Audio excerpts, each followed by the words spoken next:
আপনারা দেখছেন স্থানীয় সংবাদের ডিজিটাল মিডিয়া। আমি সৌমিনাক দত্ত। দাসপুরের দিক থেকে ঘাটালের দিকে একটি মারুতি আসছিল।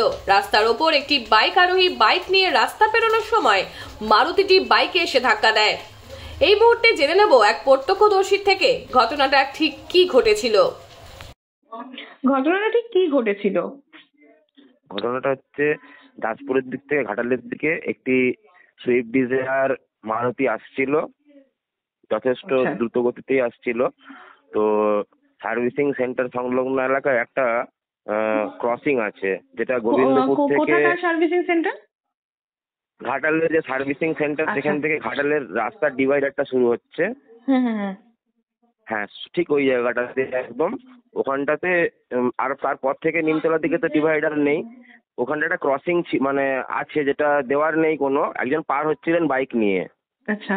তো 4 চাকা গাড়িটা ওনাকে বাঁচাতে গিয়ে সরাসরি ডিভাইডারে ধাক্কা মেরে সাইডে ছিটকে যায়, আর বাইকটা পরে 4 চাকা গাড়ি থেকে ধাক্কা মেরে রোডের উল্টে পড়ে।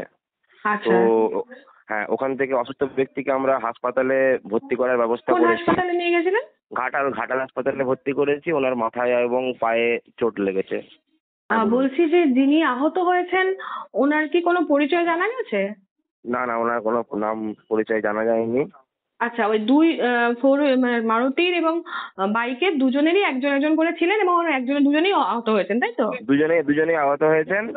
মারুতির যিনি ছিলেন উনি একটু কম আহত হয়েছেন। এমনি মাথায় পায়ে চোট ছাড়া আর কিছু বিশেষ গুরুতর জখম কি হয়েছেন না? এখন তো কিছু বলা যাবে না, এইমাত্র এমার্জেন্সিতে ভর্তি করা হয়েছে ওনাকে। মাথার চোটটা তবে একটু আশঙ্কাজনক বলে আশা করা হচ্ছে। আচ্ছা, আপনার নাম? আমার নাম অপূর্ব কুলবি। আমরা দাঁড়িয়েছিলাম এখানে। আচ্ছা, আপনি দাঁড়িয়েছিলেন ফোটে। আর আপনার বাড়ি কি ওখানে ওই এলাকাতেই? হ্যাঁ, আমার গোবিন্দপুরে বাড়ি।